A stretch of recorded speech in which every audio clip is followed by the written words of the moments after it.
কোনো পেরেক নেই আধুনিক নির্মাণ সামগ্রী, রড ও সিমেন্টের ছোঁয়া। কেবল কাঠ, দড়ি আর হাতের তালুতে ভরসা রেখে সম্পন্ন হয়েছে পুরো প্রক্রিয়া। এক বিশাল কর্মযজ্ঞ যেখানে হাজার হাজার মানুষের ভার সইছে কেবল প্রকৃতির তৈরি এক অদ্ভুত স্থাপত্য। প্রজন্মের পর প্রজন্ম ধরে পূর্বপুরুষদের শেখানো সেই প্রাচীন কৌশলেই প্রতিবছর মাথা তুলে দাঁড়ায় এই অনন্য বিস্ময়কর স্থাপত্য। মেক্সিকোর কলিমা অঙ্গরাজ্যের ভিলা দে আলভারেজ শহরে এভাবেই জন্ম নেয় লা পেতাতেরা। এটি কেবল একটি বুল রিং বা ষাঁড়ের লড়াইয়ের ময়দান নয়, বরং মেক্সিকানদের আবেগ আর ১৬০ বছরের প্রকৌশল ঐতিহ্যের এক জীবন্ত উদাহরণ। সম্প্রতি ২০২৬ সালের জানুয়ারির শেষ নাগাদ সম্পন্ন হয়েছে এর নির্মাণ কাজ। গত ৭ ডিসেম্বর থেকে শুরু হওয়া এই বিশাল কর্মযজ্ঞে অংশ নিয়েছে প্রায় ৫০ জন অভিজ্ঞ কারিগর।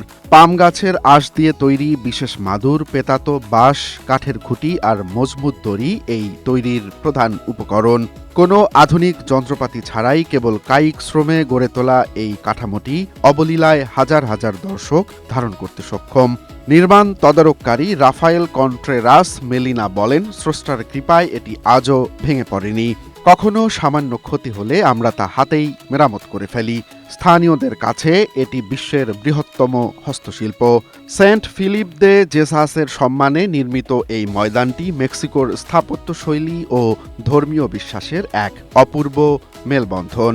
পর্যটকদের কাছেও এটি এই মুহূর্তে এক বিস্ময়কর আকর্ষণ।